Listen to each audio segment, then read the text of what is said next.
نحمدہ ونصلی علی رسولہ الکریم اما بعد اعوذ باللہ من الشیطان الرجیم بسم اللہ الرحمن الرحیم۔ رحمت للعالمین سرور کونین حضرت محمد مصطفیٰ صلی اللہ علیہ وسلم پر درود و سلام پڑھیں گے۔ اللہم صلی علی محمد وعلی آل محمد کما صلیت علی ابراہیم وعلی آل ابراہیم انک حمید مجید۔ اللہم بارک علی محمد وعلی آل محمد کما بارکت علی ابراہیم وعلی آل ابراہیم انک حمید مجید۔ صدقہ بہت سی بلاؤں کو ٹال دیتا ہے، اور یہ کہ صدقہ دینے کی بہت اہمیت بیان فرمائی گئی ہے۔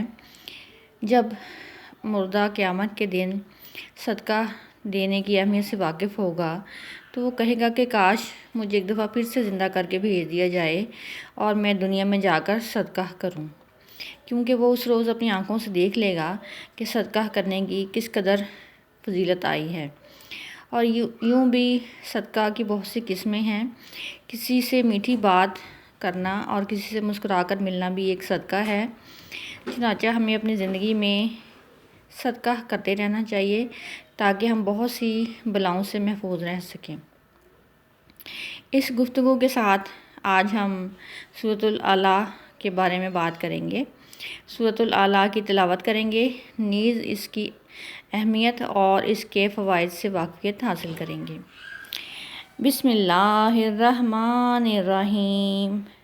سبح اسم ربک الاعلیٰ الذی خلق فسوی والذی قدر فہدی والذی اخرج المرعی فجعلہ غثاء احوی سنقرئک فلا تنسى الا ما شاء اللہ انہ یعلم الجہر وما یخفی ونیسرک للیسری فذکر ان نفعت الذکری سیذکر من یخشی ویتجنبها الاشقی الذی یصلی النار الکبری ثم لا یموت فیہا ولا یحیی قد افلح من تزکی وذکر اسم ربہ فصلی بل تؤثرون الحیاۃ الدنیا والآخرۃ خیر وابقی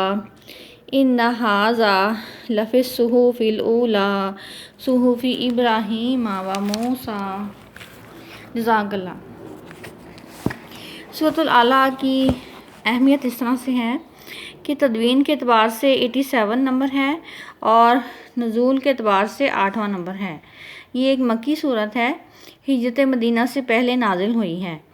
عقیدے کی گفتگو کی گئی ہے، خاص طور پر عقیدہ آخرت کو یاد کروایا گیا ہے اور صداقت قرآن کا ذکر کیا گیا ہے۔ اللہ تعالیٰ نے دو زندگیوں کا ذکر کیا ہے، ایک جسمانی، دوسری روحانی۔ جسمانی زندگی کے لیے اللہ تعالیٰ نے سامان بقا پیدا کیے ہیں، وہ اللہ تعالیٰ قابل حمد و تسبیح ہے، اور اسی طرح اللہ ہی روحانی زندگی کے اسباب پیدا کرتا ہے۔ اللہ تعالیٰ نے انبیاء کے ذریعے نصیحت فرمائی، اسی سے ہدایت حاصل کرو۔ اس صورت میں خیر اعظم کا ذکر ہے۔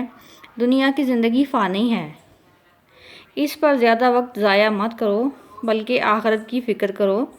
عقل مند انسان وہ ہے جو کہ سامان حاصل کرتا ہے جو کہ پائیدار ہوتا ہے، اور اسے آخرت کی طرف ہی لوٹنا ہے۔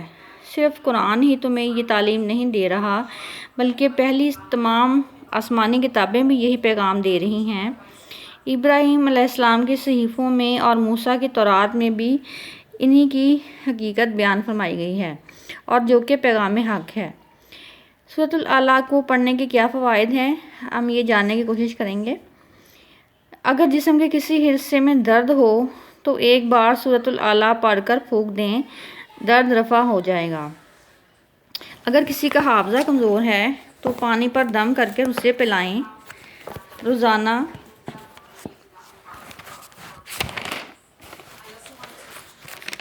تو اس طرح سے بھی اسے درد سے افاقہ حاصل ہو جائے گا۔ اسی طرح سے سورۃ الاعلیٰ پڑھنے کے مزید کچھ فوائد ہیں کہ یہ قرآن پاک کے 30ویں پارے کے اندر موجود ہے سورۃ الاعلیٰ، اور قرآن پاک میں ہر مشکل اور ہر بیماری کا علاج موجود ہے۔ اس صورت کے پڑھنے کے مخصوص فوائد ہیں، اور وہ افراد جو کہ بواسیر کی بیماری رکھتے ہوں وہ اگر سورۃ الاعلیٰ کا روزانہ ایک بار باوضو ہو کر تلاوت کریں تو اس بیماری کی شفا کے لیے کافی ہے، اور یہ عمل بواسیر خونی اور بادی دونوں کے لیے ہے، اور یہ کہ اگر سفر پر جاتے ہوئے پڑھیں تو خیریت سے واپس آئیں گے۔ اسی طرح سے حضرت نعمان بن بشیر رضی اللہ عنہ فرماتے ہیں کہ حضور پرنور رحمۃ للعالمین سرور کونین حضرت محمد مصطفیٰ صلی اللہ علیہ وآلہ وسلم عید الفطر، عید الاضحیٰ اور جمعہ کی نماز میں سورۃ الاعلیٰ پڑھا کرتے تھے، اور اس کے علاوہ سورۃ الغاشیہ پڑھا کرتے تھے۔ اسی طرح سے عید جمعہ کے دن دونوں نمازوں میں ان صورتوں کو تلاوت فرماتے تھے، اور یہ مسلم 878 باہ. حضرت عائشہ رضی اللہ عنہا فرماتی ہیں کہ وطر کی نماز میں نبی پاک صلی اللہ علیہ وآلہ وسلم پہلی رکعت میں سورۃ الاعلیٰ اور دوسری رکعت میں سورۃ الکافرون اور تیسری میں سورۃ اخلاص پڑھا کرتے تھے۔ باہوالا ترمذی 462۔ اسی طرح سے حضرت علی رضی اللہ عنہ فرماتے ہیں کہ نبی پاک صلی اللہ علیہ وسلم سبح اسم ربک الاعلیٰ سے محبت فرماتے تھے۔ باہوالا مسند احمد بن حنبل 748۔ حضرت سیدنا ابو ہریرہ فرماتے ہیں کہ نبی پاک صلی اللہ علیہ وسلم نے مجھے 3 چیزوں کی وصیت فرمائی کہ میں مرتے دم تک اس کو نہ چھوڑوں۔ پہلی یہ ہے کہ ہر مہینے 3 روزے رکھنا، دوسری یہ ہے نماز چاشت پڑھنا، تیسری یہ ہے سونے سے پہلے وطر پڑھنا۔ صحیح بخاری 124، صحیح مسلم۔ اور یہ کہ ہمیں اس کے علاوہ صحیح مسلم کی روایت سے بھی پتہ چلتا ہے کہ نبی پاک صلی اللہ علیہ وآلہ وسلم نماز عیدین، نماز جمعہ کی پہلی رکعت میں سورۃ الاعلیٰ اور دوسری میں سورۃ غاشیہ تلاوت فرمایا کرتے تھے۔ سورۃ الاعلیٰ جو کہ 87 نمبر کی صورت ہے اور سورۃ غاشیہ جو کہ 88 نمبر کی صورت ہے، تلاوت فرماتے تھے آپ نبی پاک صلی اللہ علیہ وسلم۔ اور اس کے علاوہ نماز وطر کی پہلی رکعت میں صلی اللہ علیہ وسلم سورۃ الاعلیٰ پڑھتے، دوسری میں سورۃ کافرون اور تیسری میں سورۃ الاخلاص پڑھا کرتے تھے۔ اللہ تعالیٰ ہمیں سرکار دو عالم صلی اللہ علیہ وسلم کی نصیحت پر عمل کرنے کی توفیق عطا فرمائے۔ وآخر دعوانا ان الحمد للہ رب العالمین۔